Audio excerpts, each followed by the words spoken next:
Halos 2 milyong miyembro ng Iglesia ni Cristo ang nagtipon-tipon sa iba't ibang bahagi ng bansa para sa kanilang National Rally for Peace. Ang pinakamalaking pagtitipon ginanap sa Quirino Grandstand sa Maynila. Saksi, si Rafi Tima.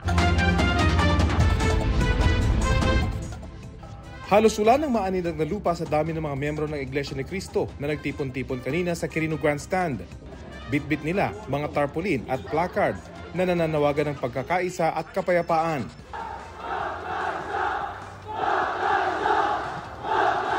Ang Iglesia ni Cristo po ay nakikipag-isa sa pamamahala sa layuning magkaisa ang sambayan ng Pilipino po at maging payapa po ang ating bansa. Ang pagtitipon ay tinawag nilang National Rally for Peace na ayon sa pamunuan ng INC ay suporta sa di pagsang-ayon ni Pangulong Bongbong Marcos sa impeachment laban kay Vice President Sara Duterte. At kung may naging awayan, hindi po ba ang tama ay pagsikapang malunasan ito at magkasundo-sundo alang-alang sa bayan? Sa isang mensahe, nagpasalamat ang Vice Presidente. Ito ay isang makapangyarihang pagpapakita ng pagkakaisa at pananampalataya na ang tanging hangad lamang ay kapayapaan tungo sa kaunlaran ng ating bansa.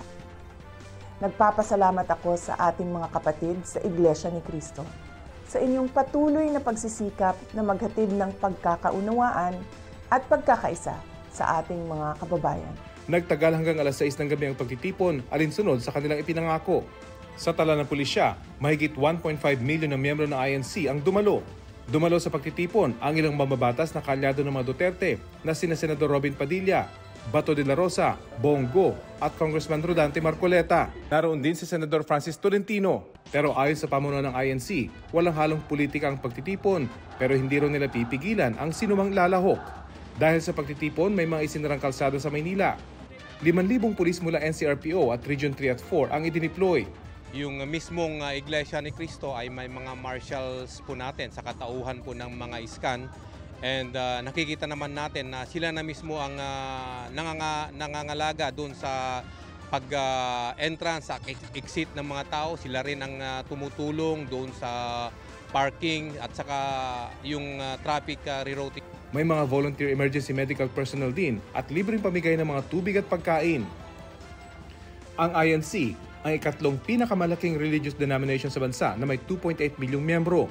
Sinasabing isa ito sa may impluwensyang grupo kapag eleksyon sa Pilipinas ang pinag-uusapan dahil sa block voting umano ng grupo at pag-endorso ng mga susuportahang kandidato.